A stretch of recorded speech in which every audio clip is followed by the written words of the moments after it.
Now, moving on to stress and strain. So, stress basically force applied per unit area होता है और इसको major करने के लिए हम यूनिट्स यूज करते हैं पास्कल्स या न्यूटन मीटर स्क्वायर और इसका फॉर्मूला होता है stress is equals to force over area. Strain basically extension होती है ऑफ अ मटेरियल पर यूनिट लेंथ। स्ट्रेन की वैल्यू यूनिट लेस होती है because it is a ratio of two lengths. Strain को कैलकुलेट करने के लिए हम फॉर्मूला यूज़ करते हैं extension divided by original length.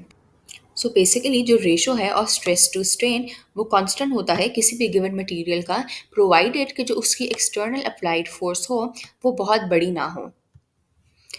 इसको हम मॉड्यूलस ऑफ इलास्टिसिटी भी कहते हैं और हम इसको मैथमेटिकली कैलकुलेट कर सकते हैं using this formula where modulus of elasticity is equals to stress over strain.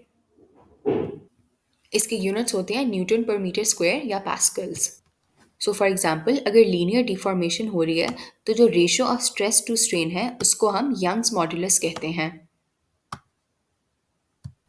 और इसको हम कैलकुलेट करते हैं using the formula y is equals to F divided by A whole divided by change over n।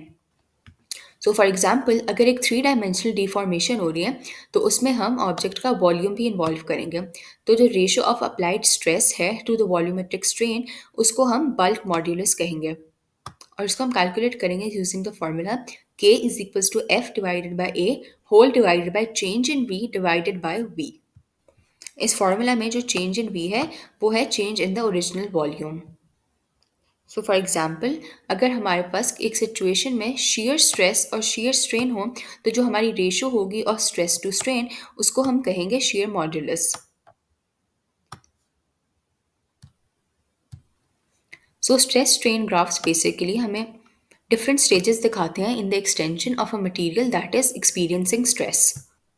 So for example if you see the graph on the right जो point A है वो हमें show करता है limit of proportionality. तो ये limit of proportionality basically वो point है जब तक फोर्स प्रोपोर्शनल है टू द एक्सटेंशन x।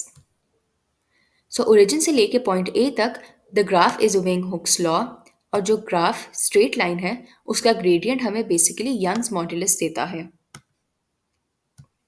इस पार्ट में ग्राफ हमें बेसिकली इलास्टिक बिहेवियर शो कर रहा है।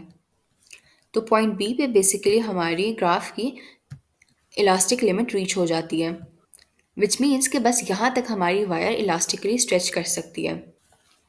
सो इफ़ वी वांट कि हमारी वायर अपनी ओरिजिनल शेप रीगेन करे ये सिर्फ तब होगा अगर हम फोर्स रिमूव कर दें before the elastic limit is reached.